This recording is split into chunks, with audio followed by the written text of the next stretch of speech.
Kani gadega Pati CCTV. Banyalap sekikan thai ki baikando yak jingja sha thombor hakirukom ba phero pher ki ba hakani gajala kawai nek seng tremon sobha kabadang mi perthai dang khandiat snam menchua grassroot hakani ke kanti kalarai ban sedang no yak jinglap halor ki an ki banyada ki patkumjo banyale nakabanta banyo jing bishar ka bahok yak kan thai ki bangan haki jingsha thombor ba phero pher habakran ne kinong pathai khobor hne kasngi kalai photrek unai wing hasilong press club ka president jong grassroot ikong mefrin rentatiang ringkat ke jinan lang ke program coordinator jong gani kaseng ke samla Catherine Kendia kilai tu ba ka grassroot mentaka kanti kan sedang no ya ke jingla yelap syaka imlang salang hakeleng kisnong hakani ke nongba shlong pat kisnong gi ba khapsor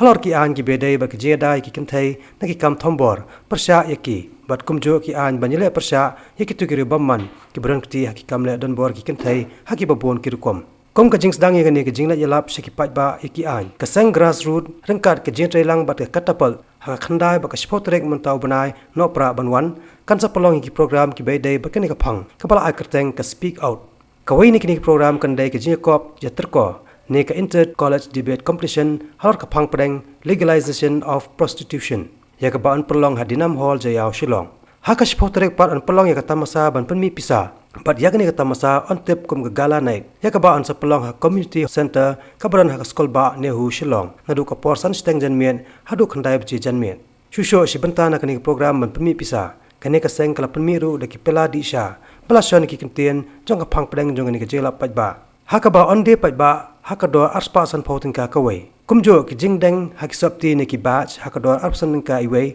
but nalor kini na ka benta kitu ki badan kemensiam ban senyang yakni ka seng. Nakabanta banai yasimenta gala night kidan ru kidan skat ki bosong dor 1000 tengka kawai nakabanta arngot ki breu. When we are doing this campaign, we're going to start with a debate competition, after which there will be a gala night fundraiser. This fundraiser would be for those women, especially who cannot afford legal fees, keeping in mind the exorbitant fees of lawyers, the time-consuming process of the law, and most especially for women who cannot afford at all and who are not aware at all of what these laws or what these policies or what these rights are. So that is why we are organizing this program. It's going to be a 2 days campaign, but at the same time, this 2 days campaign will be continued for the years to come, maybe for next year, the second year, the third year, whereby we hope every woman in Meghalaya or in Northeast are made aware of what their rights and entitlement are. Kani gadega Pati CCTV.